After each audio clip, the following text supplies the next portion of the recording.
Council meeting, Town of Clinton, Louisiana, Parish of East Feliciana, State of Louisiana, 11209 Bank Street, Clinton, Louisiana, Tuesday, April 10, 2016 at 6 p.m. The meeting will be called to order by Mayor Bell. The invocation will be given by Chief Fred Dunn, and we will stand for the Pledge of Allegiance after the invocation.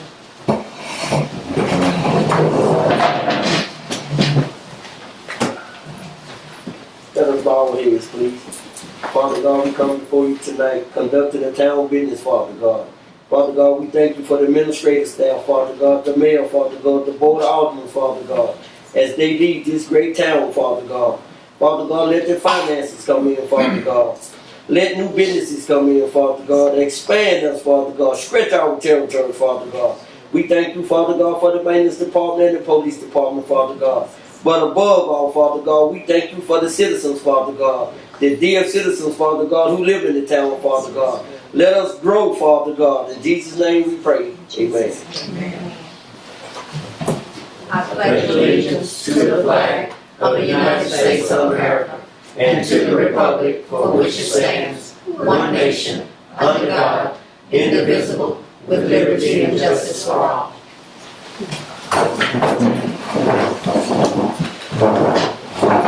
Roll call. Alderman Johnny Beecham. Here.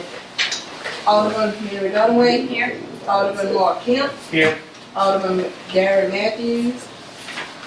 Let the record reflect that Mr. Matthews is not here. Alderman Kim Young. Here. Town Accountant Tim Butler. Here. Police Chief Frederick Dunn. Here. Fire Chief Douglas Beecham. Here. Maintenance Superintendent Darrell Harrell. Here.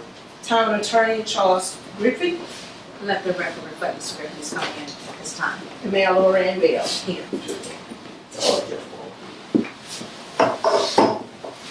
Here.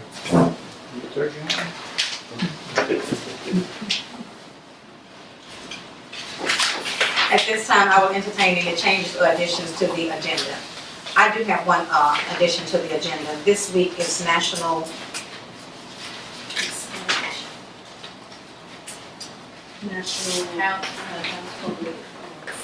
Public Safety Dispatcher Week, and we want to add that to the agenda to do a proclamation. Am I correct in saying that? Okay. That's the only thing that I have. I have several things I'd like to add. Is some of the gas line on Church Street, the bridge at the bottom of the hill at the lift station on Feliciana Drive, fire hydrants that have not been repaired, water leakage repair at the old CDC building. Let's see. Status on the work from downtown, if anybody knows that. And then there's an abandoned house on Liberty. I don't know if the town had anything to do with it. They were cleaning it up right about Fraternal Funeral Home, but it's at a standstill. If anybody has a status report on that. Okay. Now, we have, I think the road is eroding on Church Street where it was recently overlaid, which I think is going to be a potential problem. I think that's enough. Could you name those again, please, so we can make sure I understand? Okay. We got the road eroding on Church Street. There's a gas line that needs to be buried on Church Street.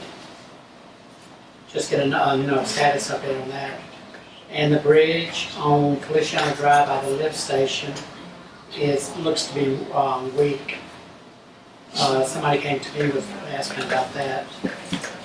The fire hydrants that have not been repaired and that are leaking. Water leakage behind the OCDC. I don't think it's leaking now, but I just hope that they're clean up around there. The road construction downtown, the abandoned house by Fraternal Funeral Home, or the vacant house, and and I did leave off his office hours for the town hall.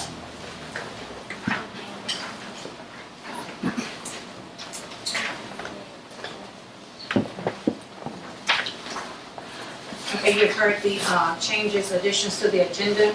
I will entertain a motion and will hold the Board of Aldermen as far as the vote. So I entertain a motion at this time. I'll make a motion that we add these items to the agenda. Do I have a second? Are you ready to vote? Alderman Johnny Beecham, Yay. Alderman Mark Kemp, Yes. Alderman Kim Young, Alderman Mary Dunaway. Yes. Let the record reflect that Alderman Matthews is not here. I have the motion carried. The next item on the agenda, disposition of our minutes from our previous meeting dated March 12, 2018. I'll entertain a motion to dispose of those minutes. I so moved. Moved by Alderman Mark Kemp, second by Alderman Kim Young. Are you ready to vote? Ready. All in favor by saying aye. Aye. Is there any opposition? Ayes have it, the motion is carried. The next item on the agenda, on March 17th, we had an appreciation banquet for the employees down at the Early Learning Center. And on that day, we had some volunteers that came out and they served as service for us on that day. And I did notify them, and they were all supposed to be here at 9 altogether. They were supposed to be here on today. What I want to say is that these people served with a spirit of complete professionalism, excellency. It was just totally outstanding, the job that they did. And we just, I have a little small token of our appreciation for what you all did for us on that night. I mean, I was honored. I know my employees were honored. It was awesome. It was awesome. And I see that Miss Cummings, Jaden Cummings, could you come forward, please? You see, she's the only one here, and also taking the names of the others that were here at the time. And I know that words could never express what you all did for us that night, that evening.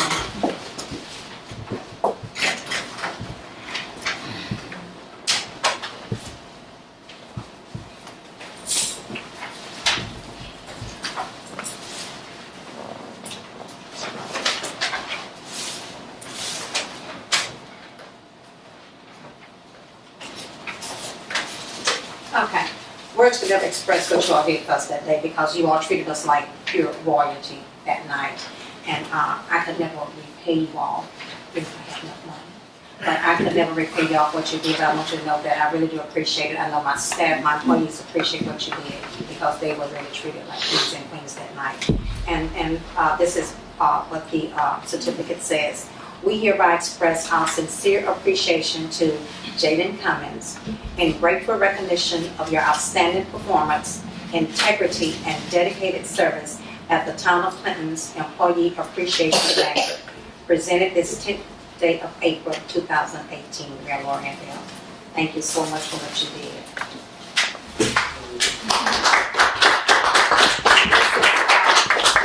Jade here is she's a 10th grade student at East Louisiana High School, and she is the daughter of our police records clerk, Ms. Evelyn Cheatham. Thank you, darling. I see that we have another, Ms. Lois. Could you come forward, please, Mayor? Ms. Lois. Lois. Thank you.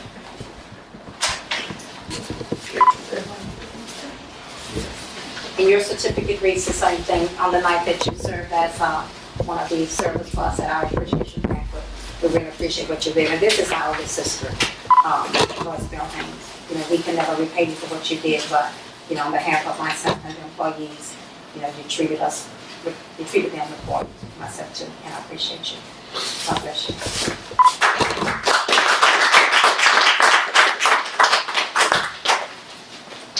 And the other ones, the other individuals that are not here, it's going to be Miss Darian Cheatham. She is also one. Miss Tony Holliday.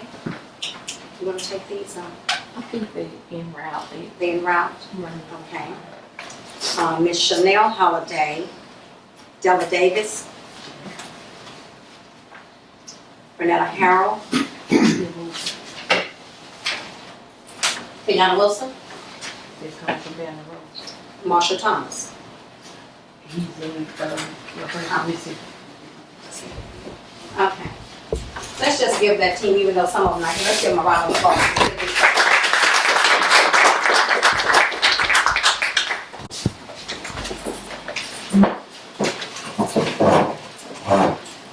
Okay.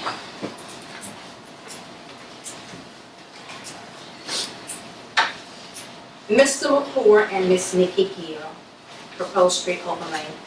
You all can approach. Mayor, did you put a map in with everybody? Yes, yes, I believe everybody got it. Recently, speaking with the mayor, she said you had talked to or you being the council or whoever it may be was looking at getting a loan for overlaying the streets here in Clinton. And she asked that we come up with a cost, because that was just an estimate that they had proposed, but a cost for doing all of the streets that weren't done previously in the block grant. And we came back, I don't know if you put that cost in there, Mayor? Yes, sir, I You did. did? And that's for a 2-inch overlay where they mill and overlay. You have about 10 miles of streets that still need to be done, other than what we did with the grant. And it comes up about 2.1 million just to do the overlay. Now, in this estimate, we also included some patching, because there's always something you run into out there that's a base failure with the streets.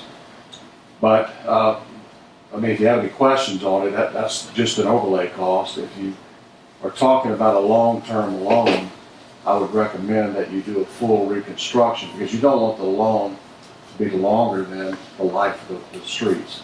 So you have to be careful with that. It's my recommendation to you with an overlay. Does that count grinding them up and putting it back, or just? No, that's just milling the top and overlaying 2 inches of asphalt. And that's the cost of asphalt these days. Now, why didn't y'all do all of Taylor Street? Taylor Street, Why didn't we do all of Taylor or Street? look at all of Taylor Street? Well, it should be on this map. It's It not. stops at Taylor. Well, if you missed something, we'll add it in. Yeah, you missed my house.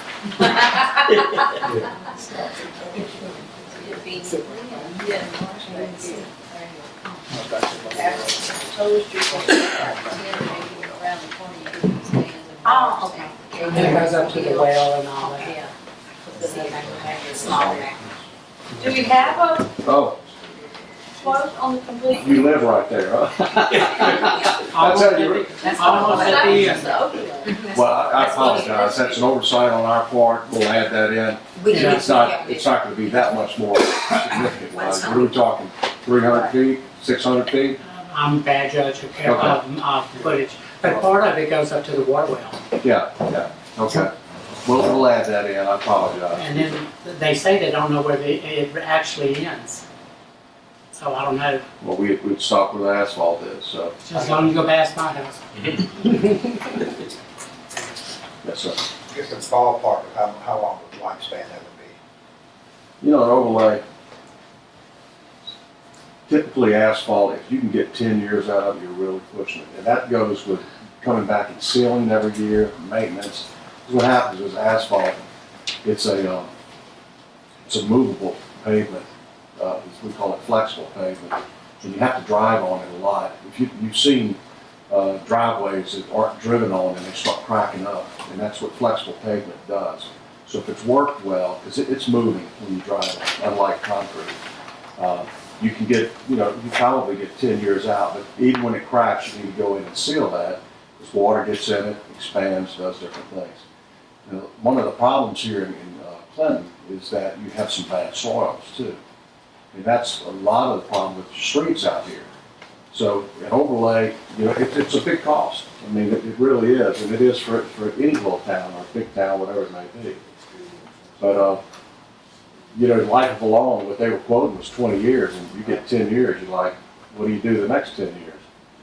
So it's, we've talked about this previously, even with previous mayors I've talked to them about, on how you would approach that, whether it's a property tax or something that you would have to put in place so you can maintain these streets. And that's really what you're missing here. I know you have a street fund, but it's just not large enough for what you have. And you're kind of behind it, and it's not your fault.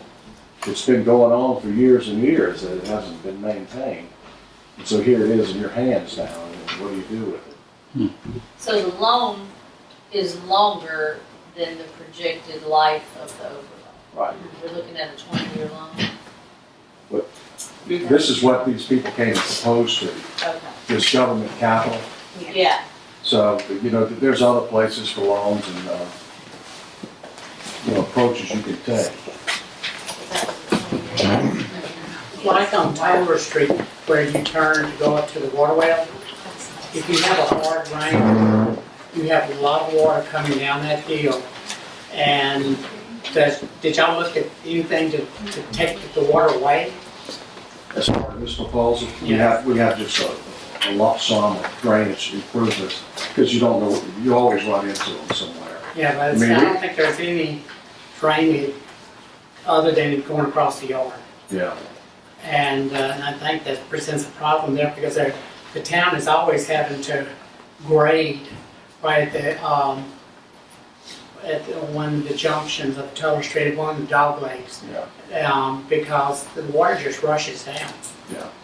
It's Well, bad. that's something we would have to address. If we move forward and started going after a loan, whatever, certainly I rely on you all to tell me where these problems are, unless I'm out here during a huge rain and go look at every spot. Yeah. Clinton has the disadvantage. I mean, it's beautiful because it's hilly, but the hilly also causes quick runoffs of rain and flash flooding, if you will. And am I right that you can drain into the sewer system? No, we don't want to do that. Because you end up paying for treating that water. And we already have enough water going through the sewer system as it is, just with leaks. But, you could. There are places that do that, but you don't have to pay for that treatment of that water. Mm-hmm. You want to treat sewer, because you're out there aerating and chlorinating and doing all the different things. So it's, I wouldn't recommend that. But there are people that tie into it. I see downspouts tied in the sewer sometimes, all sorts of stuff. But, if you're gonna go for a long-term loan, I would recommend full reconstruction. That's something that's going to last. And reconstruction being that we grind it up, we being a contractor, go in there, put 6-8 inches of base and then put asphalt on top of it, you'll get a longer life out of it. But even then, with asphalt, you still have to go in and reseal it every so many years. And that's where you have to have enough capital improvements in your budget.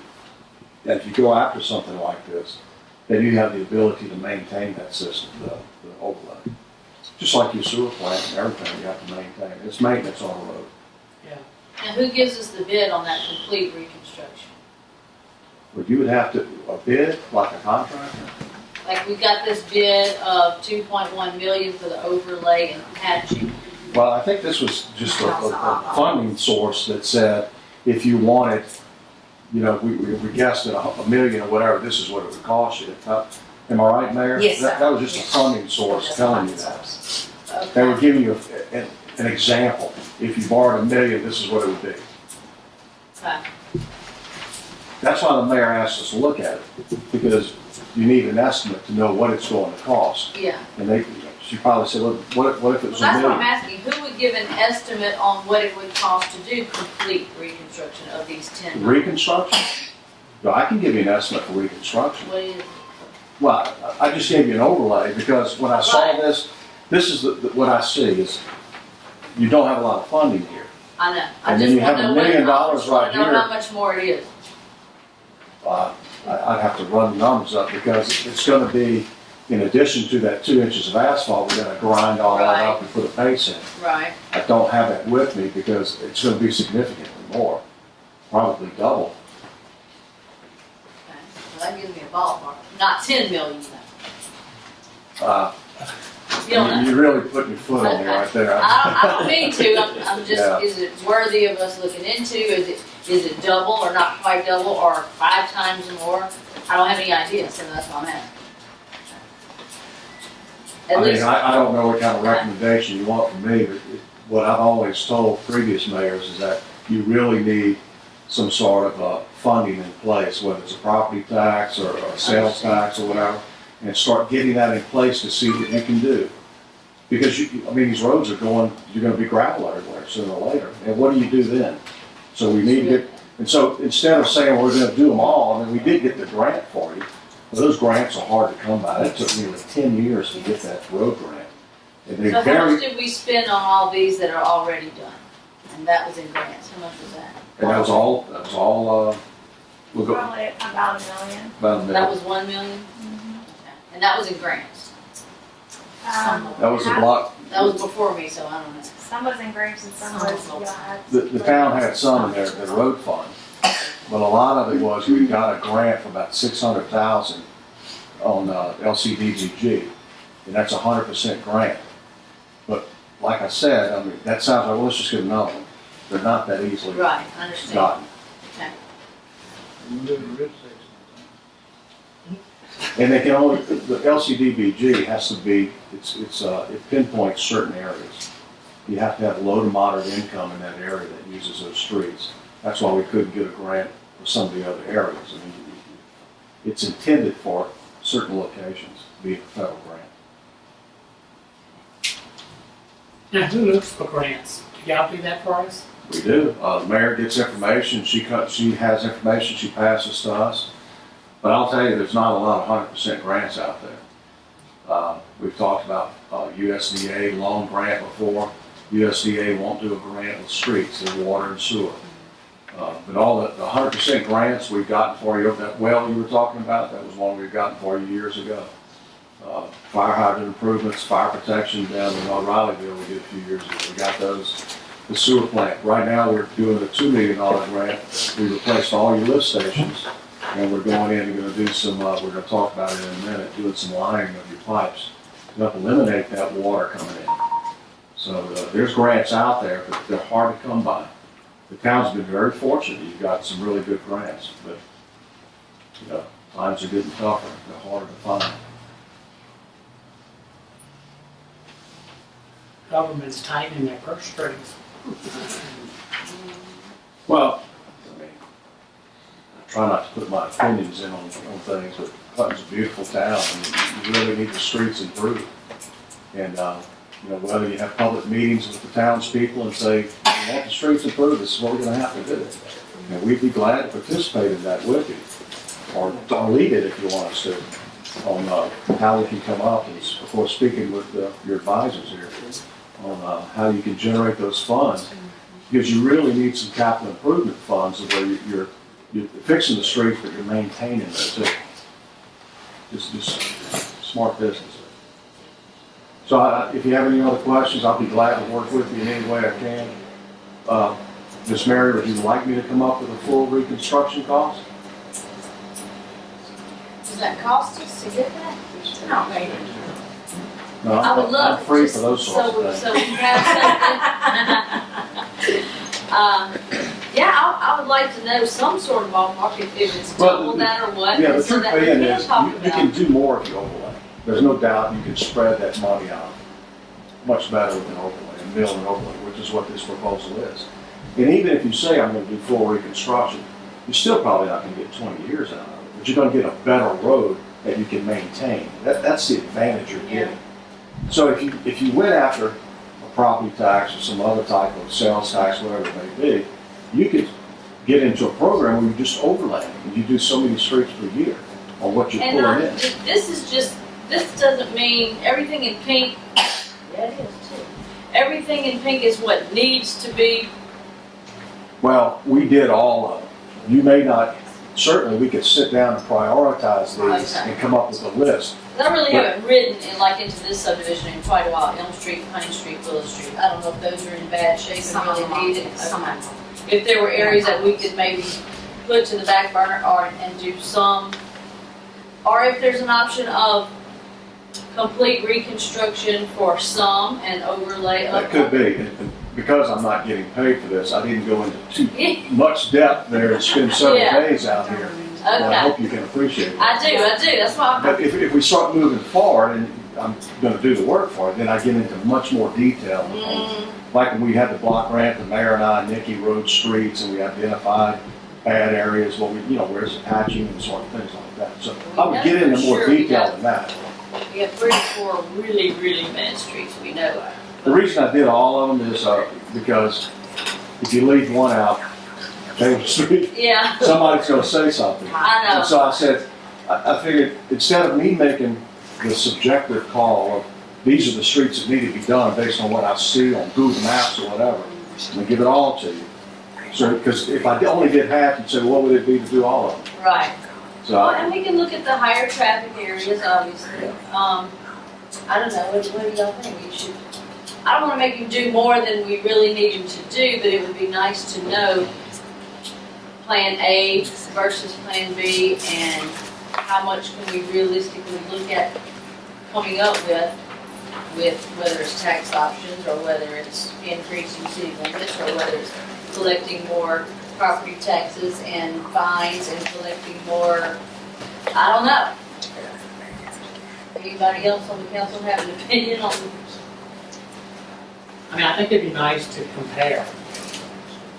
And how, where we get the Know what's money, ahead of us, and things right. like that.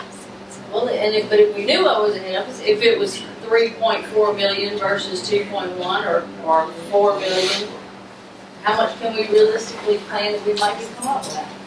I haven't been on the budget end of this Well, if you put a property, deal very much, so I well, don't know. you're still not gonna get 20 years out of the full reconstruction.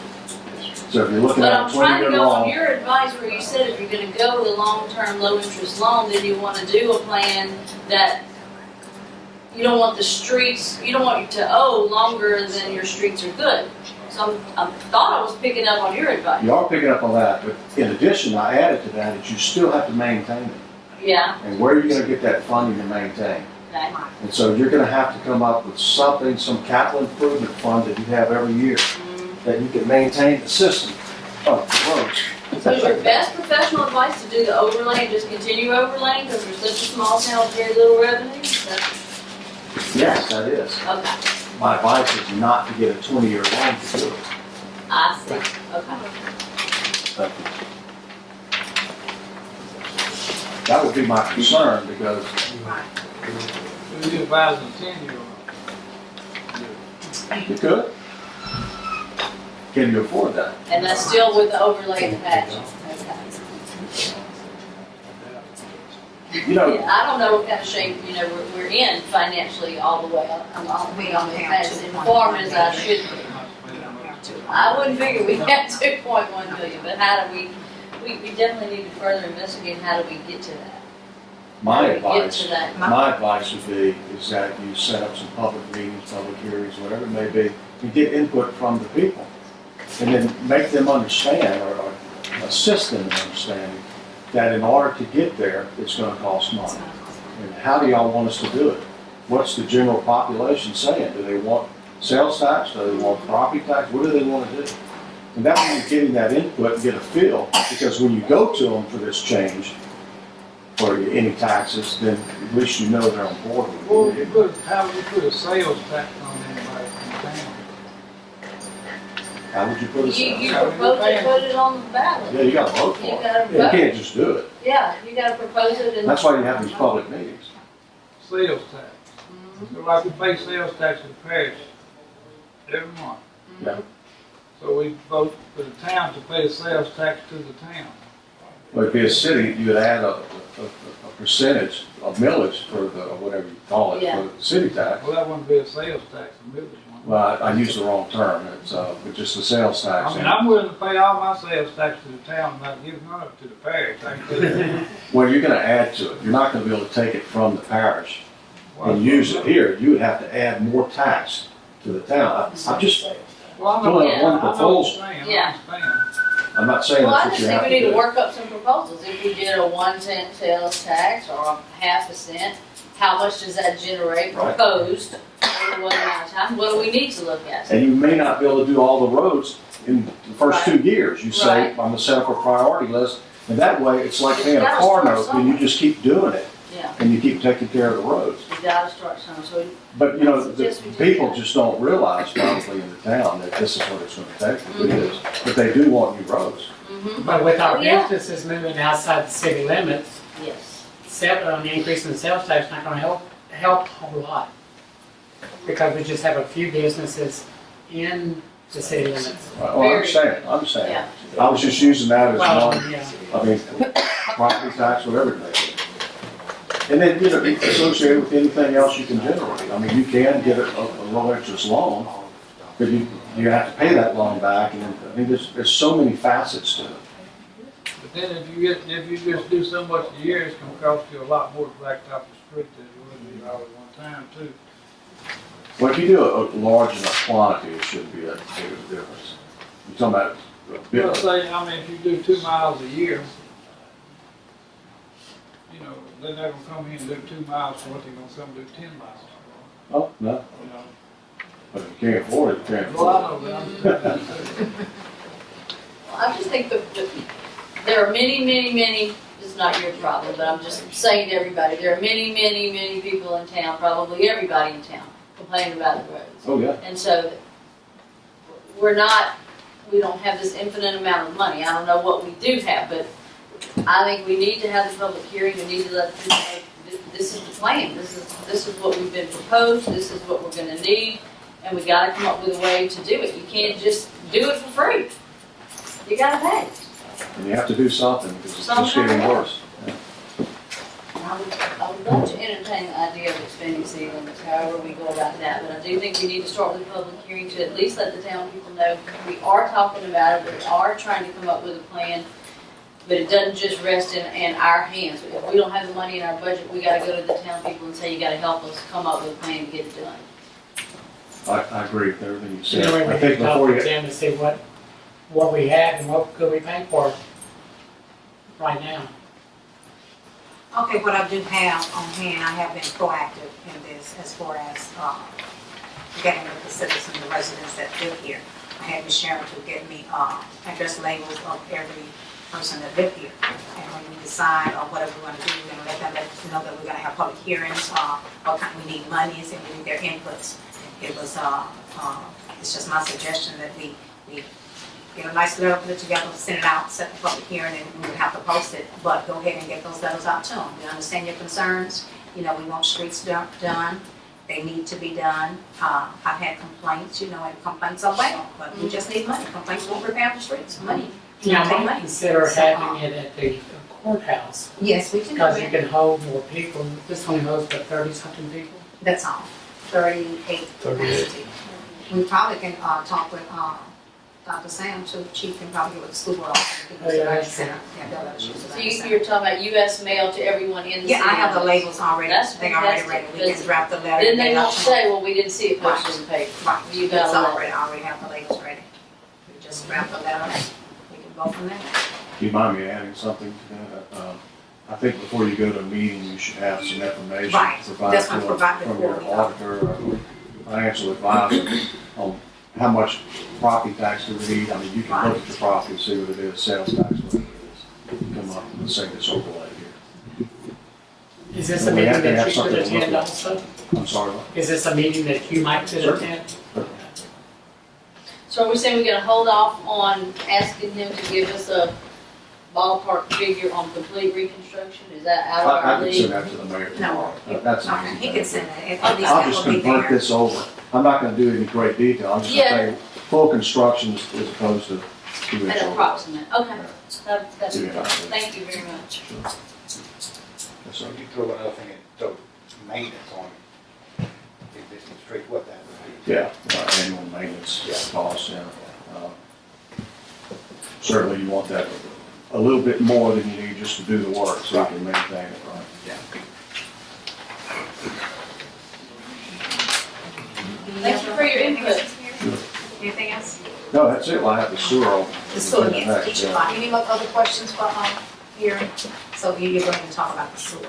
We opened bids, we were talking about sewer a minute ago, and water going in and things like that. If you recall, 2 years ago, several years ago, we got a $2 million grant, 100% grant for the Gustav Ike GOSEP funding, which is They call it hurricane, whatever it is, whatever. Disaster. Disaster recovery, yeah. Thank you, Nancy. And so part of that is that we replaced all the lift stations, the 4 lift stations. All of those have been replaced, they were in deplorable condition. Put aerators out in the pond, so everything, the system's running great, but you still have what they call I&I, inflowing infiltration going into the system. So we have some money left, and that was the original proposal, was to do repairs to your gravity system that's underground. But we only have about 400,000 left. But we can do the worst cases. I don't know if you remember several years ago, we had people come out and smoke test out here. And they run smoke in the lines and see where the leaks are. So we took the worst condition areas, and that's what's in this package here. So we put out a bid package. It came back, in situ form was the low bid on it. And we had 3 alternates, or was it 2? 2 alternates. And he came in low, and we're going to do all of them. So there is some point repairs where they go in because the line may have shifted too much, the gravity line, and so they have to go in and repair it.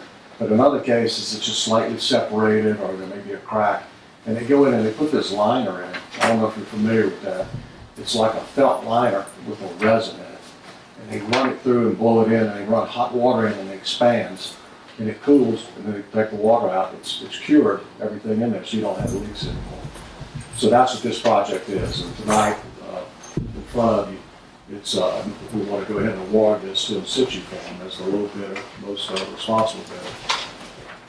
Probably in the next 60 days we'll get started on this project. And we'll certainly let you know when it's about to happen. But it shouldn't be very disruptive. You'll see a truck out there at one manhole and one on the other manhole, and they sit there and they align the system with hot water. And Darryl, just so you know that they have to pay for that water. They'll put a meter out there, and whatever water they use, they pay for it. They do the contract. So I need your approval. And that takes care of leaks? Not all of them, but the big ones. Does that take care of the one where Miss Bobby Ross On lives? Feliciana Drive. Yeah, because I got another call. I got a call Yeah, I last was week, out it was there, repaired, then I got another one. I went out there Friday, the gentleman from Armco was there, and he was explaining to me what was going on with it. So, I think they fixed part of it. they did quite a bit. I don't know Well, how she big called it me again on the week, she sent me a text message on the weekend and said, the light had come on again. Yeah, and he explained that light to me. It's not that it's not actually, what did he say? Something about the levels, but anyway.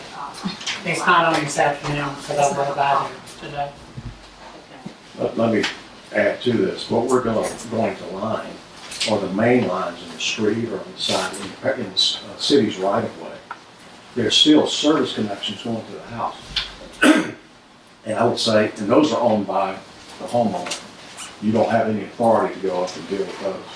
I would say 50%, typically 50% of your leaks on those services. So we're going to repair the main lines where we can. But if there's still problems, it's up to the homeowner to repair those leaks. And what it is, you have a small 4-inch line that just separates, or roots get in it, whatever it is, and water seeps in. And then you end up having to pay for it, because when it rains, that water goes into the system, goes to the treatment plant, and now you're treating rainwater. It's not what you want to have to treat. In fact, when we watched this probably 15, maybe even 20 years ago, looking at the flows on your pond is for like just under 400,000 gallons per day. In a big rain, that flow would go up to 800,000 gallons per day. And that's been years ago. It's probably even worse now. But the pond is getting rainwater just from the sky when it's not covered, is it? No. Now, you get rainwater coming in just from the sky, but you don't want to add to it. There's nothing we can do about that. But certainly picking up all of this rainwater coming in, ground seepage, whatever. Mm-hmm. I mean, you're treating it now. I'm sure it goes up 800,000 on a big rain. So you're treating it. But we try to minimize that because your operation and maintenance goes down. And this is a grant, so it's 100% grant. So I need the council to authorize that we can award this to the contractor. I would say motion. Okay, I didn't take motion that we.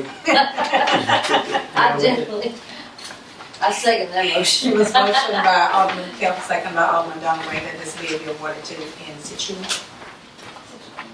Point Technologies. Are you ready to vote? Ready? All in favor, saying aye. Is there any opposition? Ayes have it, the motion is carried. Now, when would they start? Probably 60 days would be my guess. I'll make sure everybody knows, we always stay in touch with Darryl, to make sure everybody knows. There might be a point repair here, and the point repair just means it's just a small little section they dig up and repair right there, instead of digging a whole line. But we don't know until we get in, they're gonna run TV in, TV out, and we'll look at it real close. Thank you all. Thank you, Gary. Okay. Moving right along, the next item on the agenda, you find in your packets, there's an audit engagement, letter, a compliance questionnaire, that our auditor, Linda Rayburn, she's already completed it. We just need she needs the board to approve this. It's in your packet. She completed, what is it, The 2017? Louisiana compliance questionnaire, she haven't completed the audit, but it's the questionnaire that has to go to the legislative auditor's office.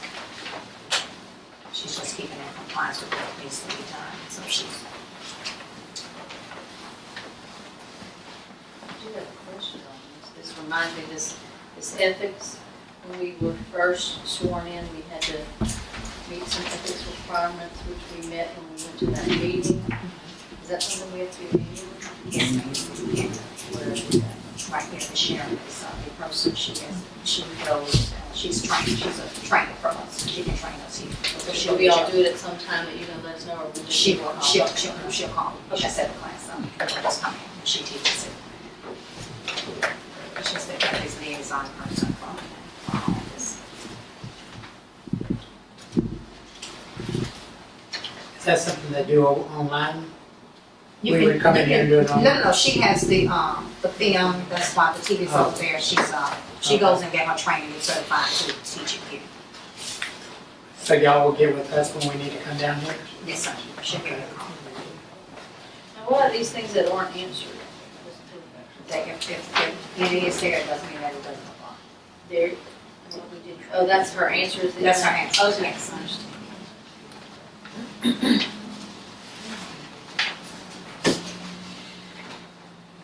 So once you've looked over it, I'll entertain a motion. All right, what is this?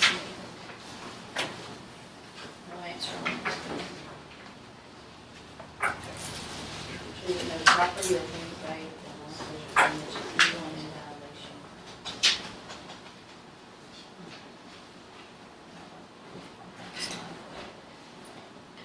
What does that apply to?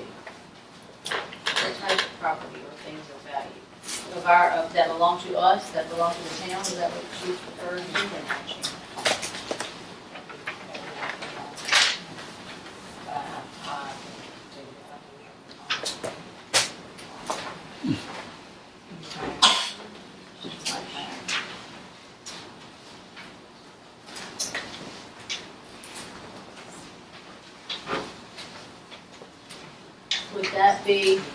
Would that be like the vehicles, like some of y'all that have vehicles, is that a proper thing of value that has been loan pledged or granted?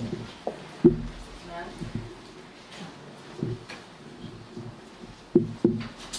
Which item number is that? Mary? Part 10. 25.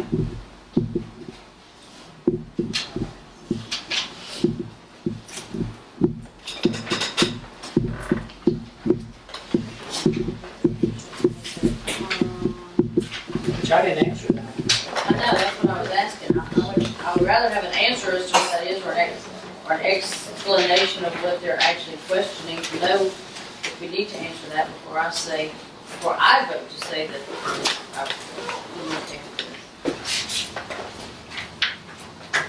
Okay, what I'll do, I'll table this, I'll talk with her tomorrow, because I'll try and call her tomorrow, because I know she's beginning to start the audit, because the audit has to be done, and we will get the audit in on time this year, so. Yeah, we don't want to be, all right, so can you get back to, do we need to, we're gonna have to give an approval on this?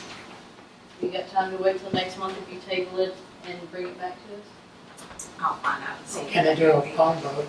I'll call you, but I'll talk to her and see, and whatever she says, I'll send you a call. Okay, well, just give us a call. Maybe I'll call and check what we need to do. Okay, So she can answer that one. all right. Okay? So let's just take that until I get a call from her. Call her.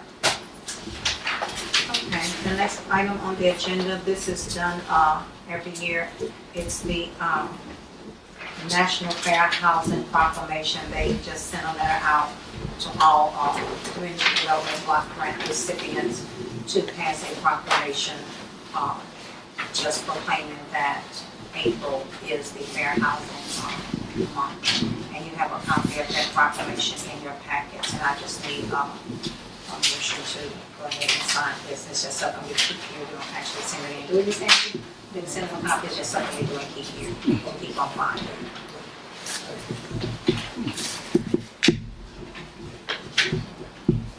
Okay, I make a motion that we move forward and sign the proclamation. It has been motioned by Alderman Dunaway, second by Alderman Young, that we go ahead and do the proclamation for National Fair Housing Month, for the month of April. Are you ready to vote? All in favor by saying aye. Aye. Is there any opposition? Ayes have it, the motion is carried. Mayor, on that engagement that y'all table, y'all Yes. need to vote. We'll vote to table. Okay, going back to the other engagement questionnaire, I will entertain a motion to table this until I call Ms. Rayburn. So moved by Alderman Mark Kemp, second by Alderman Kim Young. Are you ready to vote? All in favor by saying aye. Aye. Is there any opposition? Ayes have it, the motion is carried. Thank you. Y'all need Thank you. Thank you. I'll call tomorrow. Thank you. Thank you.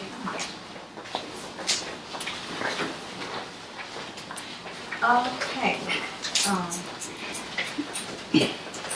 Before we go to your chief now, Ms. Angie, will you go ahead and the proclamation for National Public Safety Telecommunications Dispatch Week? Everyone, do y'all have that in your packets? I guess what we want to do is pretty much just because we will type this up, put it on a nice little paper, and deliver this to the 911 communications district, and to let them know that we appreciate what they do here, and we're in support of them with what they do here in the town of Clinton. So I want to make a motion that I sign this proclamation, and we send it over to 911 in appreciation for National Dispatch Week. I so moved, but I have a comment. Yes, sir. It's one of the comments that we added to the agenda. Someone told me that they called down here, or there was calls being made to the police department, and they were not receiving any response. And they even called on the telephone. I think they were calling on the radio, and then they were calling on the telephone. It might have been their lunch hour, and there was no responses. I have several notes on the same thing, that they, Like usually during lunch, I'm here during lunch. Sometimes I don't leave, or sometimes the clerk don't leave. But I know that during those hours, we don't answer the phone in here, or during our lunch hours. But that's why Chief can expound on this. As far as any calls that come into the police department, they should be going to dispatch. Am I correct, Chief? They should be. Some people will call here and looking for an officer, or want to do a complaint and this, that, and the third. That's good, but some things that they want the officers dispatched out to, it needs to be called into 911 so that it is documented. But Chief, that's his area, and he can. I heard that there was calls that they were hearing over the radio. They talking about a call yesterday with sheriff, with one of the officers. They called what it is. We had one officer that had a faulty mic on his radio. He was calling him and they couldn't get him. They called me at the office. I went out and changed his radio. So as far as they call here, if it's emergency, they supposed to call communication 911. If a citizen in Rileyville on Oak Street called, they called the office within a certain hour. All them phones have voicemails on. When they leave a message, we check them and we call them back. We go out there. But if it's a call, they need to call communication. Well, this is what I was told, and they said that they had called you and Ned, or they was over the radio, you and Ned, but nobody was responding. And if you call, I don't understand why the town hall closes down in noon.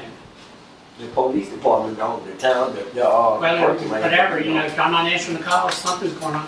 Well, I have a similar part, I don't know if your person's the same as my person, but someone called on February the 14th that needed the police to come escort someone off the property, and they were told that the police department is at lunch.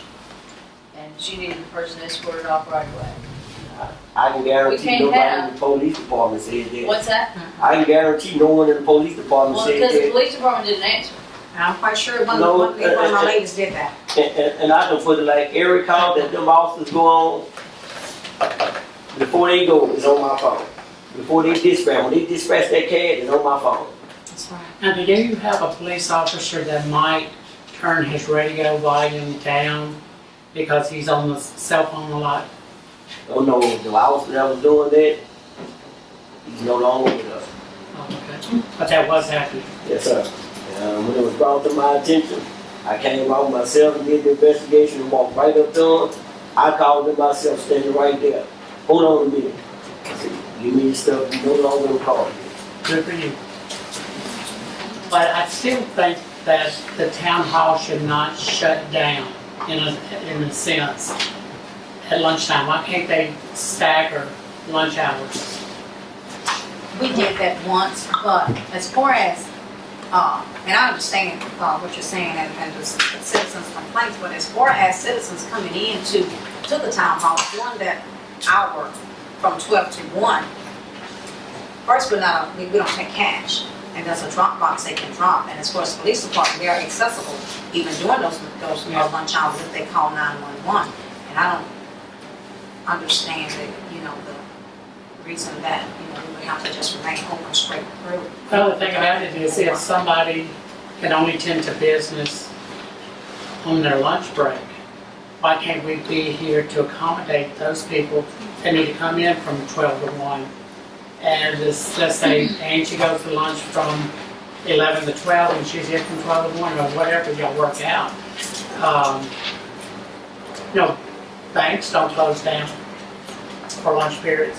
They stagger. It's like the first time town hall is closing down. What's that? I say it's not the first time town hall been closing down. This is not the first year. But Last it year is a wasn't the problem first now. year. The year before that wasn't the first year. Yeah, it is a problem now. So why is it a problem now when things have been doing in the past is still going on? If you got business to tend to and you need to come in and you already know they're closing for lunch, you should make arrangement, or whoever it is, make arrangement to come in before or to come in after. But that's because to what they have to, it's up to their employer. Get their Okay. own employee. Same thing. If they doing it on their lunch break, how come they feel don't nobody else need a lunch break? I'm not saying that you should not have lunch. I say you should stagger lunch hours. It hadn't been staggered in the past. It doesn't make that it makes it right. It doesn't make it wrong now Yeah, neither. it does. If you're not here to service your customers or your townspeople, then it is wrong. Well, what make it wrong now when it wasn't wrong Or in the maybe no past? one ever brought it up. Here's a specific example, and I took notes, that, shall I read it? Do you want specific note? But you can if you choose to. Well, I'm giving complaints of a citizen that they've asked me to bring this. Why citizens can't call complaints in to the office, to the mayor office? Well, that's apparently what small in happened. number, And though. when she didn't get an answer is when she called me. I'm just a representative for the people.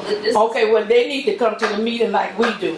They need to come to the meeting. Go ahead and read this. It's probably small in The number. person called, Ain't that and many she people got no coming. answer. She called this police department, and after several rings, someone answered and told her they were closed for lunch. She asked if there were any police officers available to respond to her call, and were told that they were all at lunch. She inquired whether all police officers were at lunch and was told that the chief and 2 other officers were definitely at lunch, and she didn't know where the other officers were, but she would have someone return her call. This was at noon. Give me that phone number. No one had I'm called her gonna back put by the phone 3 number. I know this p.m. not true. Let me finish. No one had called her back by 3 p.m. So that's when she called me. This is 3 hours after her complaint. I called the town hall police department at 3:40 myself and pressed the button for the officer on duty, and I got no answer. I called back and pressed the button for Chief Dunn with no answer. I left a message for Chief Dunn to return my call regarding a complaint from a business in town. I got no answer. So Ms. Mary, every phone here, we have voicemail on our phone. I did leave, that's what we're saying, we left voicemail. If she called at 12, who phone did she call and leave the voicemail on? I don't know, she said she called several times and nobody answered, and so when she called back after several times, someone here finally did answer. That she had left voicemail for the policeman who was on call. There was a button, is there a button to press for the officer on call? No, When you call when the you police call here, department, you gonna get 1, 2, or 3. They say When for you Chief call- Dunn, press 1. Right, for the officer on 3. call. for the No. officers. Not, we don't have a button officer on call. Well, I called and pressed the button that says for the officer on duty. Because I took notes of exactly what it said. When that, if that officer don't, if not back there to pick up, then it rings to the police records clerk. It's the automatic roll up. Well, whoever it went to, I'm just saying we all got no answer. So I'm just looking for an explanation. I don't know what the answer is. Okay, did she call 911 after she didn't get an answer here? No, she spoke to someone here who said that a police officer would call her back, and by 3 o'clock they didn't call her back, and that's when she called me with her story. So I asked what did she do about her problem, and she said that she escorted the person off of her property. But, so I'm just, I don't know what you say when you got people who say you call several numbers and no one answers, and you leave a voicemail on the voicemails and then they don't call back, because I even called for her. And I left a message and I wasn't called back. I left a message for Chief Dunn. On what date? February the 14th at 3:40. So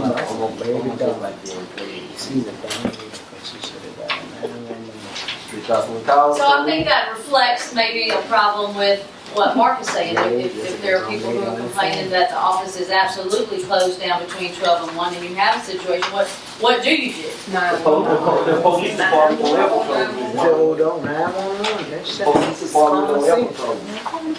And we constantly ride around. So if it was that important, we constantly ride around. All through the day. I even ride around, I'm not about 3 when I see stuff, I get on the phone, I call Chief, I got this call. I think y'all making this situation light, Right down my and they're not taking this serious. Oh, I'm taking it serious. Well, I mean, if she says that someone did answer the phone and told her that all the officers were at lunch and she would have someone call her back. She should All have. that shit don't even take. She should have. Miss And Cheatham, what time was this? Because I do the answering the phone for the police department. And if it's between the hours 12 and 1, and it's a call coming through, if I'm at the desk, I answer. But what if you're So- not at the desk? If I'm not at the desk and I'm at lunch from 12 to 1, and they know we're at lunch from 12 to 1, what is the problem? Well, the Well, problem apparently is she that, didn't know. yeah, the problem is there's no one here to answer the phone. And with a potential situation, and there ought to be somebody here that is knowledgeable and that can respond. If it means as much as you need to call 911, then somebody needs to be able to be here and tell whoever's calling to call 911. It's simple. Because in reference to what Ms. Donnelly is saying, that never happened. I'm familiar with a call that came for the chief. He wasn't here, and I didn't give her any information that somebody was out at lunch because it wasn't lunchtime when she called.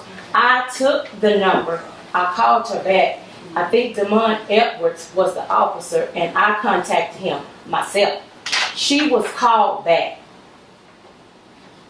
So I remember that, but it wasn't during the hours of I'm just whatever. making I'm notes the as one to what who she called and told me. took the call. And she said that the person who is disturbing her business has been court ordered to stay away, and that she was told to call the Clinton Town Police if she had any problems, and a police officer would come to remove him from the premises. So that's how this came about, why she didn't call 911. Mm-hmm. And the person that you're talking about was arrested that same day, Tommy Buck. And I was She the did one. say the next Tommy day Buck. she called, and Then that she called, same day that she called, I went in here, went to, the guy had walked across the street to Main Street. I arrested him right then and had the morning transport him.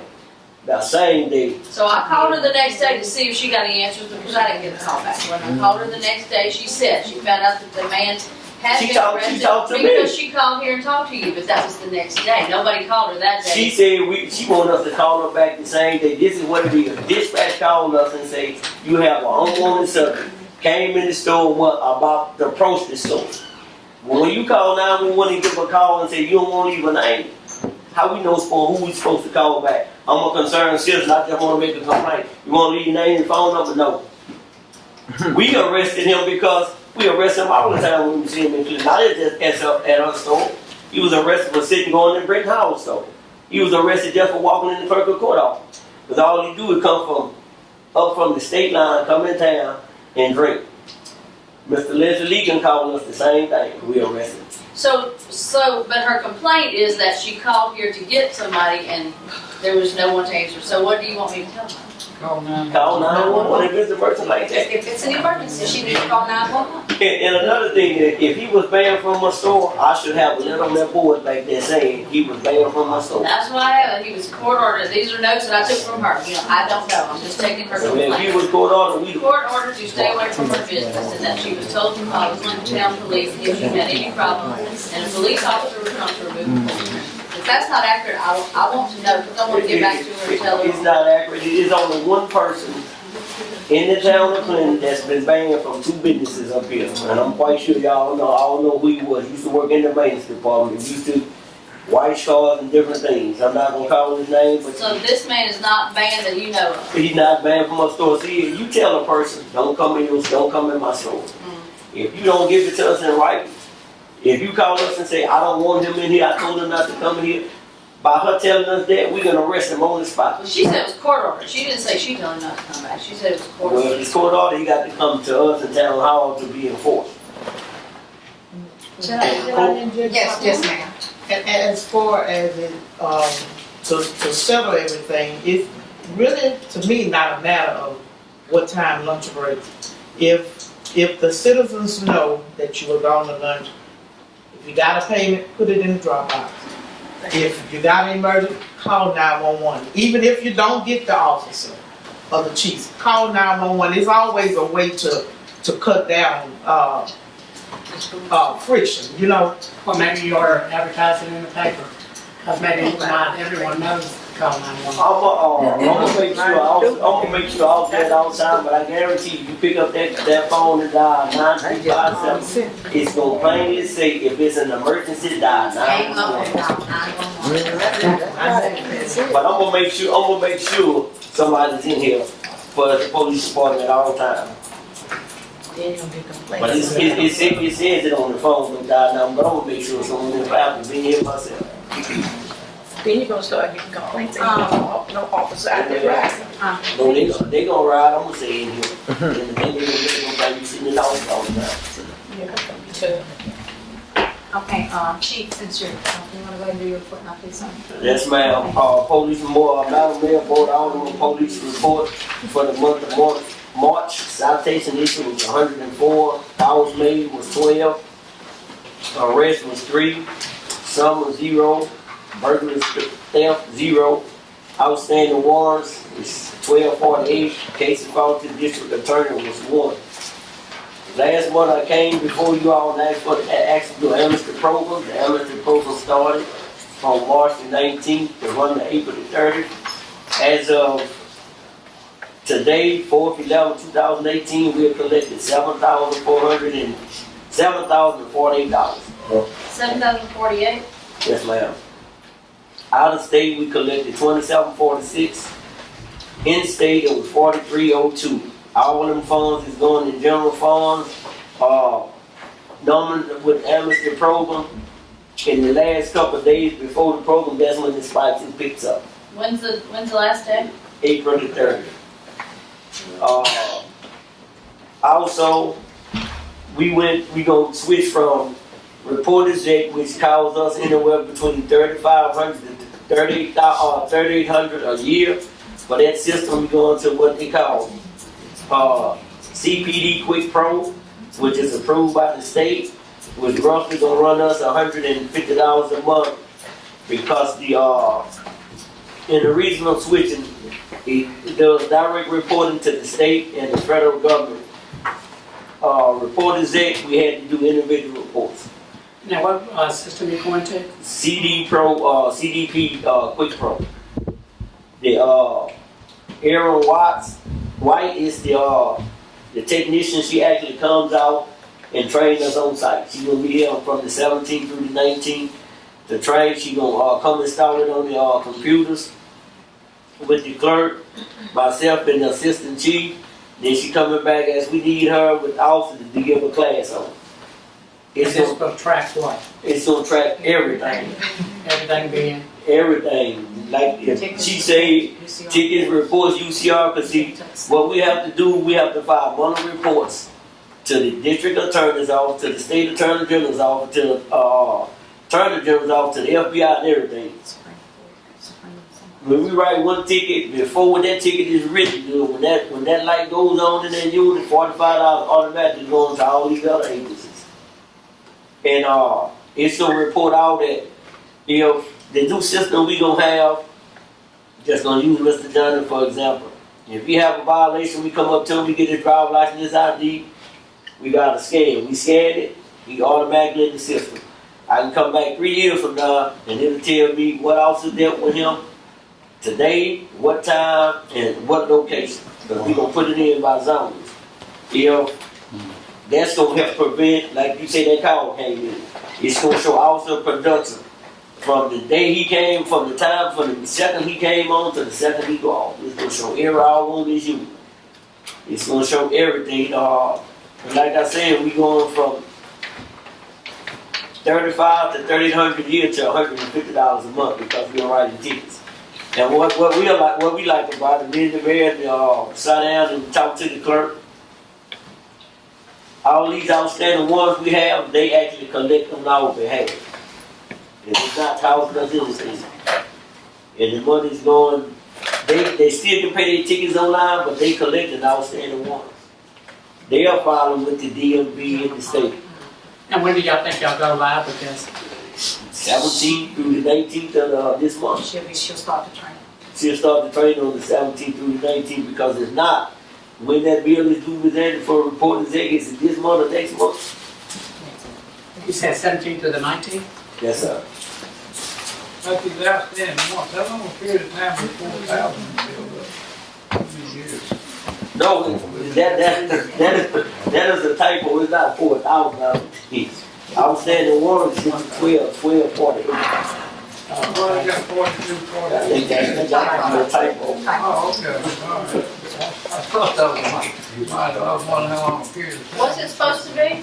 1248. And this system will give us reports? Yes, sir. When the clerk come in, she'll print out a report and give a monthly Click report. it. Oh, okay. Comes out. Sound good? And it actually links that something is wrong before anybody can get out in the office or doing something. Just leave it incorrect undone. Is that it, Chief? You have something else? That's pretty much it. Okay. Thank you, sir. Mr. Beecham, Fire Department. Thank you, Mayor Bell, Board of Aldermen. We haven't had any major fires in the last month, thank goodness. We responded to a number of wrecks and things like that, helped other departments with grass fires, but nothing major. But we do have a problem. We haven't had water at the fire station for 2 years. And we can't use the toilets, we can't use ice machines or water or anything. Can't wash dishes or anything like that. 2 weeks ago, I turned in a request. It's in the water meter outside. There's actually 2 problems. We dug it up this afternoon to actually see what the problem was. Me and another firefighter to see what the problem was. The valve, and I have a video of it if you want to see, but the valve that actually cuts the water off before it gets to the meter is like a faucet out in your yard. It's not the regular cutoff valve that a normal water meter has. It's just a screw faucet valve that cuts the water off. So I don't know how long ago that was, but it doesn't work completely, so you cannot cut the water off totally. It's still water going through because you can see the meter running. In addition to that, you have 2 more leaks on the fire department side of the meter where it goes from the galvanized to the plastic pipe. We dug out far enough to where there's a sleeve, and it's a major crack below the sleeve that even with that small amount of water going through is a lot of water because it's under pressure that's leaking out. It's been a lot of water in the thing. There's right now it's draining into the sewer system. That amount of water, it's not a whole lot, but it's some draining to the sewer system there. It's either that or it's draining out into by the road. It's where the meter is.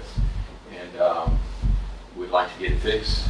We've been 2 weeks. It's been a bad meeting before we got work. Since 2 o'clock? Yes, when you came in this morning, I went over by where they were preparing, putting in that meter in, and I spoke with Mr. Harold, and he assured me Daryl, I that they didn't were hear going to you. take care of it. What'd you say? What, did you replace the valve We too? repaired it this evening before we got off. As far as the valve, the reason why we didn't do the valve this evening because it was only time to go. So in the morning, we're gonna put a new valve on, but right now, it does have one. So which side did you repair, after the meter or before the meter? After the meter. That was a major leak after the meter. Where it elbowed down and below that sleeve that Mr. was talking about, that was what the major problem was. So we repaired that, and in the morning, we're gonna put a new cutoff valve on it. Okay. There's also one under there, but there's also one, so I guess you replaced the whole thing. Yeah. But they do have water. Is that work too? Mr. Harold? Thank you, sir. What's dug up on the street up here? They're putting in a meter for the irrigation system for the trees that's gonna be planted in connection with the DOT project. And I also had a question about the work that was done on the corner of Bank and Sullivan by the fire hydrant. Is that was that a leak there or what? It wasn't in the fire hydrant, it was kind of over. Yeah, it's a lead joint, and we had to be packing with lead. In the water? Yeah, they still have some lead joints in the city because we have cast iron line, and we have quite a few left. And I mean, replacement is going cost. But we still have some left in the city. So we have lead. It's just a joint, it's not the pipe. It's just a joint. So that's been fixed or being fixed? No, we fixed it. Okay. That's all, man. That's all, thank you, sir. Mr. Harold, since you're talking, you wanna continue Um, your report? in the past month, we've only had 5 gas leaks. One has been a surge main, and just we changed our 4 meters due to being old and leaking. We've had 12 water leaks, 4 mains, 3 service lines, and 5 meter change outs. And we've also begun to start digging our ditches and cleaning them out. It's just, we can't do it on an everyday basis because we have to stop. We only have one machine. And we have to stop and go dig a line up. You have to change the bucket out. And then you have water leaks, gas leaks, and other projects going on also. Like right now, we're trying to set a meter for our DOT for Main Street. And also we have to set up water meter, gas meter, and a sewer service on Toll Street where they're building a new house there. So I mean, it's not an everyday continuous basis because all I have is one machine right now. But we are, what we can with. Well, what about the gas line at Gale Post House? It's on top of the ground. Yes, sir. And that's been there a couple of months. Yes, sir. The reason why, with where that line is over there, this little bushes, it doesn't dry real well. And I don't want to tear it all up. Because with that machine, you go in there and dig it up, those tracks, they gonna cut their yard. It's not dangerous to have that line on top of the ground then? Well, I mean, it can be temporary, but I'm just waiting for the trial a little bit. Okay, how long is temporary? Because it's been there a couple of months. It's been 2 months for sure. Uh-huh. Is it like the line that was, the gas line that was down on Roosevelt Street that you had to put on top of the ground quite some time before y'all could hear it? Remember down there next to, Spirit White? I think there was a line one time that y'all had to throw on top of the ground and had to bear it, so they could bear it or whatever. I don't know, I think it was you all. Yes, ma'am. Yeah. When was the last time you checked for the soil, let's say to see how dry it was or whatever? Have you had a chance to do that? It was last week. Oh, well, No, sorry. It was week before last, 2 weeks ago. okay. And over, like I say, over in the area, this the tree line is staged down a lot. Yeah, there's a water line that goes up through there too, isn't it? It is. Okay, what about the CDC? Y'all dug out, there was a leak, but it's never been filled in. It's not a leak. What it is, there's a drain pipe coming under that, they're going into the head, under that seat, there's a drain pipe. Oh, okay. And I don't know if we should put it in or Is that something maybe that the Johnsons should look into? Or what?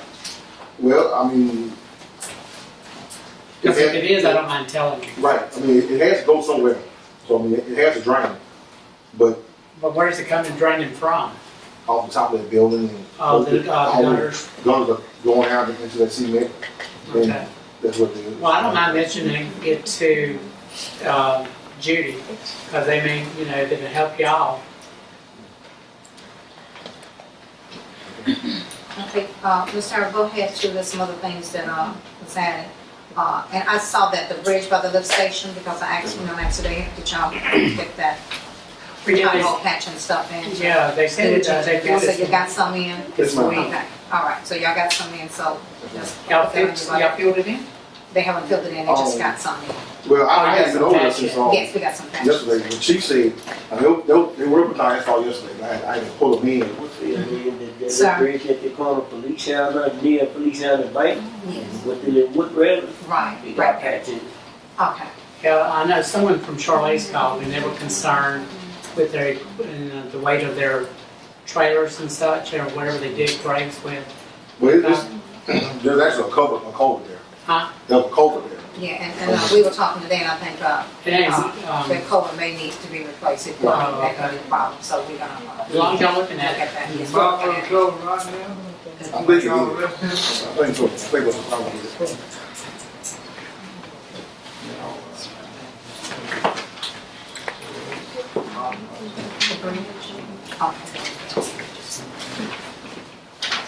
I may have to call you back to action. Okay, let's see. And,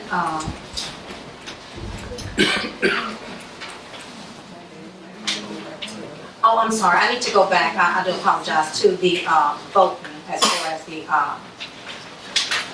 proclamation for the fair house, was that the one, or was it the, no, the, public safety, the proclamation for, public safety, I think we had a motion on the, second, I need to, right? Okay, I need to, call the vote, are you ready to vote on that particular, motion with the, public safety, proclamation? Are you ready to vote? All in favor, saying aye. Aye. Any opposition? Ayes have that, motion is carried, thank you, Ms. Angela. Okay, Mr. Harrell, does that complete your report? Do you have anything else? Can I interject a comment while we're on this maintenance department? I know months ago we had those folks come through to talk about replacing our water meters. Yes. Is that something we need to take into consideration as it's going to be a cost to us as well, especially if we're going to go to a public hearing and talk about we need money for the streets as well? Is that another expense in addition to the streets? It is, and what I did, I think on the last meeting, we talked about that, and maybe the meeting before, and when the consensus of the people, the citizens, for the streets. And so to look at, yes, our water meters, we can stand to be upgraded, improved, but I think the streets are taking a priority as far as what the citizens are expressing their concerns that they want. And we can't, the town can't afford local That's what I was projects. So when he's gonna we come do. back and talk about the gas meters, because he didn't realize that we had gas meters? Right, and all that, that was, you know. And they were gonna maybe pay for themselves over time, Over but time. up front, But upfront, yes, it's gonna Yeah, and cost I think us. the streets. And I think the streets are taking priority as far as the meters. That's And all he used to I- never come back and give me any information on gas meters. No, he hasn't. No, maybe we can't do it. It don't matter, we can't do it. Okay, in reference to the DOTD project and how long they'll be here, that meter, that maintenance have to put that in for the irrigation system. Before those trees can be planted, that watering system has to be put in so they don't just die out. So once we can get that metering system in, then they're gonna go ahead and plant those trees and do, I think Leanne said today, okay, she said today that they're gonna do the asphalt. I think she said they're gonna do some hot patching. Right. Maybe starting tomorrow or Thursday. I think it was supposed to be Thursday. Thursday, okay, hot patching on Thursday, and they're gonna start doing the asphalt, Friday. And hopefully they can put those trees in, I think she was saying. But anyway, she's gonna get back with me, tomorrow, next I got week. a question. Yes. About the irrigation. If they got the water lines run up down the road, you just gotta bring your water from where you digging there to back to the Well- street? Or they put the other lines in for the water irrigation system? But they hadn't installed any lines yet. They hadn't put any lines in.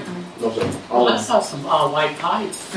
But that was That's a conduit. conduit. That's conduit. They put that in, put it, the lighting. I think they have some, like some decorative lighting or something. Yeah. They're putting up there. How are they gonna bring water on concrete that they've already poured? They didn't have to vote. They gonna bore. Are they? They're gonna do a bore. Oh, okay. I thought they would have laid the lines down. So that's the, Mr. Butler. I'm sorry. You missed fire hydrants not repaired. Oh, okay, yeah, Okay, 500. well, we ain't gotten to new business, I guess. But anyway, the fire hydrant by the old Clinton High School, which is on Bank Street, which is the public street building, that's, well, I'm going back way in time, that is old Clinton High School, back in the 40s. Not that I was aware of it, but anyway. It's leaking badly. And the fire hydrant for sure up there by Barrett Smith, which is Old South Drive, it's leaking badly. And what is amazing to me is the fire hydrants on Taylor Street don't appear to be leaking now. I know they haven't been fixed, but I don't know what happened. Well, sometimes that seat, it won't seat right, and the next time you open and close it, it seats. You go Right, back in the it'll seat, get it's some like some gravel. And then see, Yeah, but the fire hydrant on Taylor Street closest to Donnie Ferris, across from Linda Hopgood, Right. it was leaking coming out of the ground, but maybe, let's say 4 inches from the fire hydrant. And that's not to say it's not leaking down in the ground from the fire hydrant, and it just found a way to get out of the ground, but I haven't noticed it leaking. But today I went by Bank Street and also Old South Drive, and it's a very visible leak. And we've been talking about this probably since September of last year. And we were having to wait on fire hydrants that you had to buy, and I know y'all been busy, but we just don't want to forget about it. right. But the one on Old South, we had put another valve on it, but I guess that valve is not open, because that's at 2 inch. Yeah. So we're trying to change it to Yeah. another new valve on it. Yeah, because the water's just going down on the side of the street there. And of course, this ditch over here is staying wet. So you'll maybe keep us posted next week? Yes, sir. Thank you. Yeah. Huh? Church Street Road, you say? Yeah, he wrote it on Church. Okay, at the, let me see if I find the address. Well, it's right behind Mac Harrod's office. Watching out on the road. Yeah. It's, The brick house. Just before you get to that bridge. it's right before you get to the bridge. It's on the left-hand side. I would estimate maybe 8 inches of road has dropped off. And I'm kind of thinking maybe if they could build a retaining wall for it. No, it's like the regular part of the road. The road goes down right in front of it. I think it's 11430 Church Street. It's in front of that property. That's Janet, well, it's Rhonda Harrod's mother lives in front of They it. do brick houses. It's part of the road. Yeah, that's it. Not to the Janet bridge. Evelyn. From Janet Evelyn's house. Thank you. But I think somebody was going down there with the trailer the other day and they went off of it. But, it's kind of narrow there.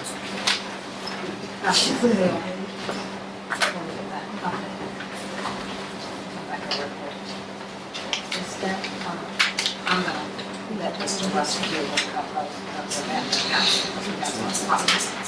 Okay, that's it, Mr. Harrell, is that it? Yes, sir. Thank you, sir. Ms. Butler. We got the financials completed up to February, the end of February for the first 2 months. Not able to complete March. One thing, it's tax season, but 2, we've been doing some work with Melndee, Rayburn. We have to prepare a report for the audit. So that's one thing that's taking up a lot of time. Is the mayor stressed that she does not want to be late again this year. So we're gonna make sure that we get her a clean general ledger and have her do the report and get it out in time. But one of the things that I do want to point out, just me looking at the balance sheet, the utility fund shut off, that's gone way up. I told Ms. Andrew, asked Ms. Andrew about it, she said, you get serious about it, putting people on shut off notice. So it's almost tripled since January. What we collect. And that's what they cut people off, turn them off. Okay. So people are, I know it's not a good thing, but it is a good thing. They're actively working the shut-offs. Okay. So that's one thing. And the second, This number, utility fund shut off, 24,000, that's the amount of money due on accounts that have been terminated or shut off. that's the amount due. Yes, Okay. yes. So they've actually been shut off? Now, if someone, let's say, another family member would want to establish service for a house that has their utilities been shut off, do y'all establish service in another name? Yeah, let's say I did not pay my bill for 2 years.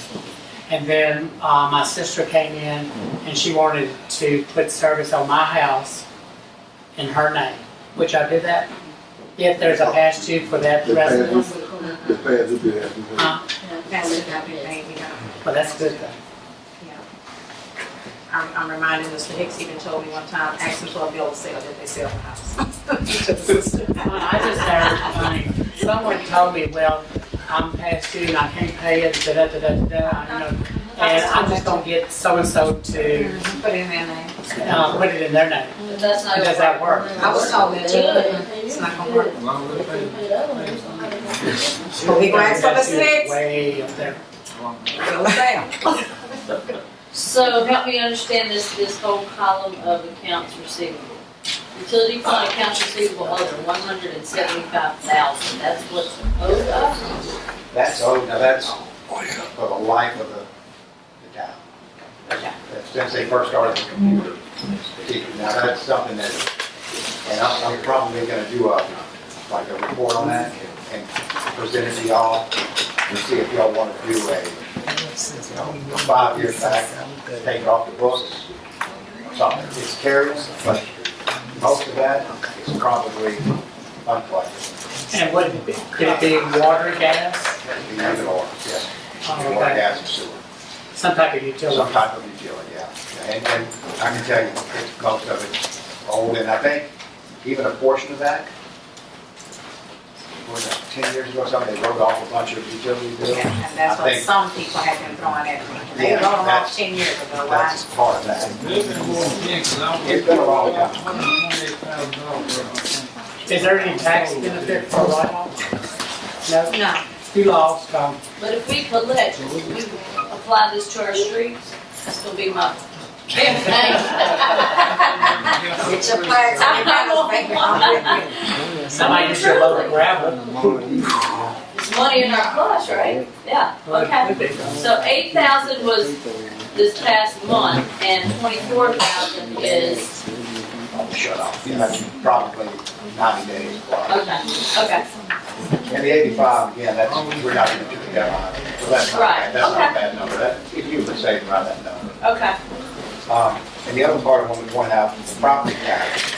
The property tax is really coming down. It's at 7904. Where's that one? Give me The a first page is just a couple under. Okay, property tax. Yes. And I think in January it's like 10.5. In February it's 7.9. So it's coming down. Like I'm sure it's down lower than that by the end of March. So those are good signs. You know, everything, all the money being collected. So that's basically what that's indicating. You know. Is the railroad company in there on that property tax? Is that last year or 2016? Sharon, you showed that. But it's not as common. A lot of property taxes is gone down since the flood. That's because people moved.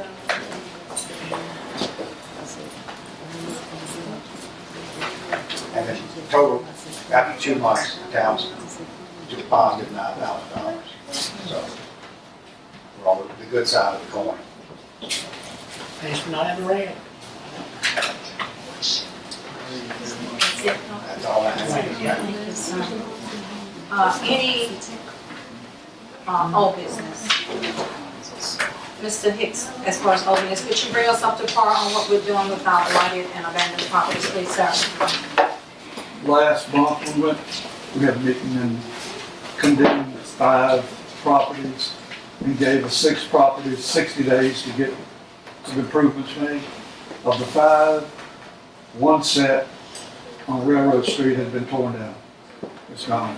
I've been in contact with 2 others, and they're trying to find somebody to tear them down. They still have another week or so. What street is that on? Railroad. Railroad? The one that was torn down on Railroad, corner of Railroad and Wilson. That's right across the house from you. Yeah, right across. You, right? Yes, sir. A funeral home, I've been talking to Ms. Brown, and she's trying to find somebody. I've sent her a couple of people to talk to her. I don't think they've come to a deal yet. Does she own the house right next to it? You know, Funeral home? Oh, you're talking about this funeral home? Oh, okay. But we still have another week or so to go on those properties. We started the process on 10 more. They're hearing dates the 10th of May. And we'll see how that goes. But, on the 16th, or right after the deadline for this first bunch, we will start tearing something down. I don't know, it won't be all at one time. It'll be, these today, these 2 next week, till we get them down. But we're making some progress. That's great. And I think When's once the we start- deadline on the first ones? Now, The 15th. The 15th? Well, some have 60 days and some have. but 5 of them have till the 15th of April, 1 has till the 15th of May. But I looked at that house again today, and I don't think he has done nothing. When y'all gave the extra time to it, it was Talking time, about Mr. Lewis? they have done nothing. And I don't think he's gonna be able to do what he thinks he's gonna do. I'm looking at it closer today. And that's where we stand right now. And what about the house that's next door to the Fraternal Funeral Home? Did y'all do anything Is with that that? Miss Jackson? Yeah. The brick house? Yeah, Okay, yes, she got a letter, a certified letter, that's before you did this. I sent some letters out, and she did come and clean up a little bit, but I haven't seen, I haven't actually been back. I haven't, there's a bunch of them I've looked at and a bunch of them I've written down. well, I know it has broken windows, it has a Yeah. abandoned car in the back. Yes, that's a car now. I'm doing about 10 at a time now, and we'll catch up to those. I've also, it's probably next week, going to send out some of the letters on just nuisances, Just nuisance, yes. abandoned vehicles, junk, just litter in the yard. Or right down Old South Drive toward, like behind, is that not Pinnacle? Okay. Well, The last trailer on the roof, all right. 'Cause I noticed it today. I've got a list of some of those already, so that's a separate process. It doesn't take near as long. But if y'all need somebody to come, if y'all legally, claim abandoned vehicles, we'll give you a name. Okay, we'll get with you. Okay. Let's see what we gotta do. That's all I got, unless somebody got a question. Good stuff. No questions? Let's see what the tear down. No, Baton Rouge is doing a lot on blighted They are. property. Okay, public comment. Before I go any further, I see that some of the other ladies came in, and I just want to give them their certificates right quick. Oh, that's yours.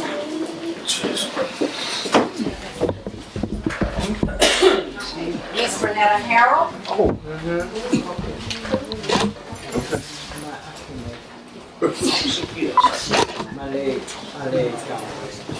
This is an appreciation for what you did for us at the Employee Appreciation Banquet. Thank you so much.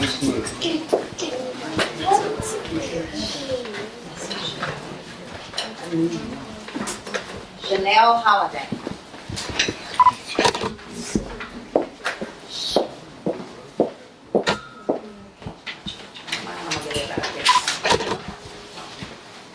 Miss Tony Holiday.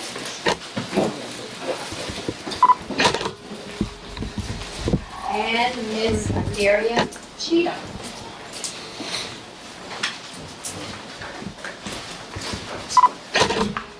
How many people attended the appreciation banquet? Do you have any? Say, Oh, yeah. And I want to just say to you all, I appreciate everything you did. I mean, y'all made my heart glad. I'm speaking again. I'm not gonna fight back. But I mean, what you all did was just outstanding. It was just so professional. I was just so happy in that place. I'm quite sure y'all saw me running all the way with that. Just what you all did for us that night, and the rest of y'all too. If I could never pay you guys, but I can say that I thank you, and it comes from the heart. And we're gonna have more. And I appreciate what you did. Thank you.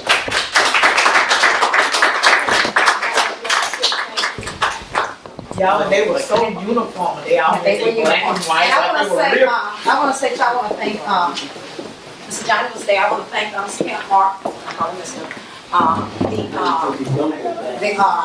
The chafing dishes that we use, that professional setup. Thank you, Mark, for doing that for us. Everything was just perfect. It was perfect. If anything could have been perfect, it was perfect. And we're gonna have many more events of that nature. I mean that. Thank you all so much. And Mr. Tim, yes, for this great toasted in. Thank you, Tim. I have pictures to come all of that. What I'm actually doing is getting a souvenir booklet, bonded and all that other kind of good stuff. And it's gonna have everything. So when the guy get back with me, you know what the cost is.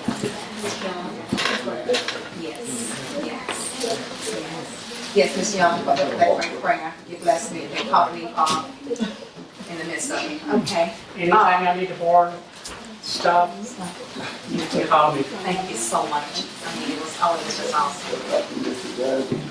Ms. Johnny gonna make that gumbo for us. Okay, there's only one thing that I think I need to bring, especially board members, to bring to y'all's attention right now, because you're probably gonna get some phone calls. And it's in reference to the food bank at the Highland Chapel Church. I received a call from a Miss Brown day before yesterday. Was it Monday, Miss Angie? I think it was Monday. And they've been having some concerns as far as their meter and the readings and the bill and of that nature. Where they feel like maybe they're overcharging, there's a leak, there's not a leak. But anyway, the young lady that called me said that the pastor gave her permission to call me to say that he's thinking about, he's going to discontinue the services, the utilities at that church, meaning that once he have the services turned off, that they will no longer be the agency for the pantry boxes that the people here in the town of Clinton, I know that they get those boxes. So, and I listened to it and I said, well, okay, I cannot tell your pastor what to do. And if that's what he so chooses to do, then, I can't say, I don't have a dog in that fight. So after I got off the phone with her, I thought about that. Some time ago, Miss Beth Dawson and Miss Brown came here to ask about using that facility, the front of the maintenance on certain days to distribute some of the food. So they went in and they looked at the building, and what Miss Brown told me was that, okay, this would be good if you can get that approved. Your board would say, okay, yes, we can do that, not to pretty much store it there or whatever. So it was okay then. And so when I got this call from Miss Brown saying that this was not going to be a service for the residents here, I called the food bank and I spoke to I spoke to her and I told her that, I got in the call that they were thinking about, not doing this year. And my concern was for the residents here that is served through that. And told her that, we had talked about the building there and maybe I could do something there so that service would still continue here for my residents, the residents here. And she told me that the building wasn't large enough. The building here is not large enough? Yes, and so I went on to explain to her, I said, well, at Hyman Chapel, they don't use the entire church because they don't use the sanctuary, and I've been there myself, and I know the area that they use is not as big as what I have to offer here.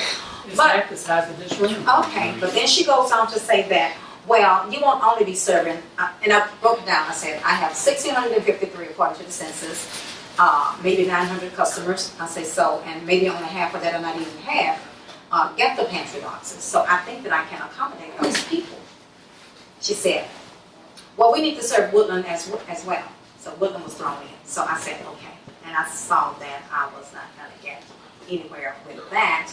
So and I went on to ask her, I said, well, Ms. Henderson, I said, your food bank, are you running totally on donations? I said, do you get any state money or federal funding? And I don't think I got an answer to that. It was like, well, the state don't pay my light bill. I said, okay, thank you, ma'am. And so I just wanted to throw it out there because I'm quite sure if they decide to shut it down, they're going to call and say that that was a problem with the utility bills, we were overcharging or whatever. They're going to throw it back in my lap. But I'm a big girl, so I want to throw it out there that I did offer, somewhere we can serve our people. But on the corner of Riley and yes, sir, right there. So. Do they know how many cars they wash a week here and all that kind of mess? And they gonna holler about the utility bills? I mean, they got cars right down the road washing and stuff. Why would they do that? I don't know why they put Woodland in there. She just told me. Woodland's having a problem. Well, I know, yeah. That's when they came to me and yeah. So but If I were them, I'd do weekly, if not daily readings to see when is the usage being done. And because people who complain to me about their water bill being high or gas bill, I said, well, have you read your meter? Well, no. I said, well, then it's your fault. Because, you may have a leak on your side and it's not the town's fault. I said, just read your meter. Do at the same time at whatever, if it's weekly or what have you, then you can get an idea. Because I've done that with my gas meter before. And they need to be proactive about, their meters. I agree. And if somebody's going by there and, tapping the water line or something like that, they need to put a cap on it or block on it or what have you. But they're probably not gonna come to you all about that. But Well, I did also. So can we tell them that we're offering them Well, I You offered them the I offered, and I old said, we don't need to, and then so she said, well, maybe, I think you go there to vote, that's enough room for. What's the deal? it's okay. I just wanted to throw it out there, so when you all get the phone calls, it's not like we're not trying to help in the situation. So Get that means the this service program. will be gone. That's what they're These saying, people but are using. So what happens when they have church whenever, and they need water or electricity, well, not, we're not working on electricity, water or gas? Yeah, how they gonna have church? maybe they'll just shut the church down. They may not think that they may not be able to, if we shut the utilities off to them, that may shut down being able to use that church as a public building. Oh, check that out. I mean, I think we're, to turn the, utilities off. Because I think they do good work. And they did during the flood.